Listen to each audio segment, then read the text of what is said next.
प्रभु यीशु मसीह में मेरे प्रिय भाई और बहनों, प्रभु यीशु मसीह के अति पवित्र नाम में मैं आप सभी का आज 8 फरवरी रविवार की इस दिव्य कृपा की प्रार्थना में हृदय से स्वागत करता हूँ। रविवार केवल विश्राम का दिन नहीं है, यह आत्मा को टटोलने का दिन है। यह पूछने का दिन है, क्या मेरी प्रार्थना केवल मेरे लिए है या मेरे पड़ोसी के लिए भी। कई बार हम प्रार्थना करते हैं, उपवास रखते हैं, आराधना में भाग लेते हैं, पर परमेश्वर आज हमसे एक प्रश्न पूछते हैं, क्या तुम्हारा हृदय भूखे, नग्न और टूटे हुए के लिए खुलता है?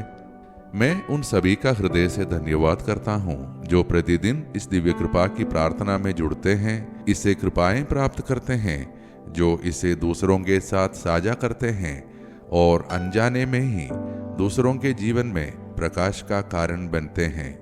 प्रभु आप सभी को इसके लिए भरपूर आशीष दे। आज का हमारा मनन का वचन नबी यशायाह का ग्रंथ से है, अध्याय 58 पद संख्या 7 से 10। अपनी रोटी भूखे के साथ बांटना, बेघर गरीबों को अपने घर लाना, नग्न को देखकर उसे वस्त्र पहनाना, तब तेरा प्रकाश प्रभात की तरह उदय होगा। प्रिय भाई और बहनों, नबी यशायाह का यह वचन हमें सच्ची भक्ति और मसीही जीवन का अर्थ समझाता है। परमेश्वर यहाँ यह नहीं कहते कि प्रार्थना या उपवास गलत है, पर वे यह जरूर कहते हैं कि यदि प्रार्थना करुणा में नहीं बदलती तो वह अधूरी है।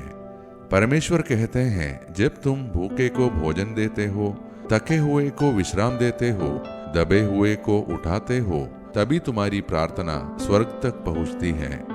आज का यह वचन हमें यह भी सिखाता है कि आशीष हमारे पास रुकने के लिए नहीं, बल्कि हमारे माध्यम से बहने के लिए आती है। जब हम किसी और के अंधकार में दीपक बनते हैं, तब परमेश्वर हमारे अंधकार में प्रकाश बन जाते हैं। तो अब आइए मेरे प्रिय भाई और बहनों, हम सब अपने आप को किसी के अंधकारमय जीवन में ज्योति बनाते हुए प्रभु के हाथों में समर्पित करें और मिलकर प्रार्थना करें। हे सर्वशक्तिमान और करुणामय परमेश्वर, आज इस रविवार को हम तेरे सामने खुले और नम्र हृदय लेकर आते हैं। हे प्रभु, हमें ऐसी भक्ति दे जो केवल शब्दों में नहीं बल्कि कार्यों में प्रकट हो। हमें ऐसा हृदय दे जो दूसरों की पीड़ा को देख सके और ऐसे हाथ दे जो सहायता के लिए आगे बढ़ सके। हे प्रभु, हम अपने परिवारों को तेरे चरणों में रखते हैं। हमारे घर केवल सुविधा के नहीं बल्कि सहानुभूति के स्थान बने। हम अपने बच्चों के लिए प्रार्थना करते हैं, खासकर वे बच्चे जो आने वाले दिनों में बोर्ड परीक्षाओं की तैयारी कर रहे हैं। उन्हें केवल सफलता ही नहीं, संवेदनशील हृदय भी प्रदान कर, ताकि वे अपने परीक्षा में अच्छे अंक प्राप्त कर सके और अपने जीवन में अच्छे इंसान भी बन सके। हे प्रभु, हम बीमारों, दुखी और पीड़ित लोगों के लिए प्रार्थना करते हैं। हमारे प्रभु यीशु मसीह के अति पवित्र और शक्तिशाली नाम में उन्हें चंगाई, सांत्वना और नई आशा प्रदान कर। हम बेरोजगारों और आर्थिक संघर्षों में रहने वालों को तेरे हाथों में सौंपते हैं। उनके लिए आदर और रोजी के मार्ग खोल। हम उन लोगों के लिए भी प्रार्थना करते हैं जो आज जन्मदिन या विवाह वर्षगांठ मना रहे हैं। उनके जीवन को तेरे प्रेम और आनंद से भर दे।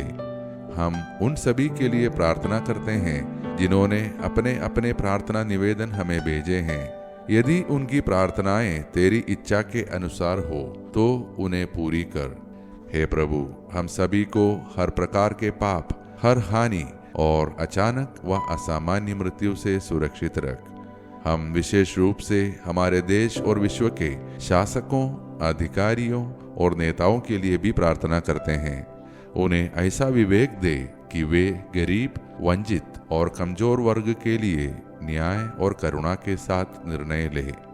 हमारे देश में शांति और धार्मिक सद्भाव सदा बना रहे। ये सारे प्रार्थनाएं और हमारे मन के अन्य प्रार्थनाएं हम समर्पित करते हैं हमारे प्रभु और तेरे पुत्र यीशु मसीह के नाम पर। आमीन।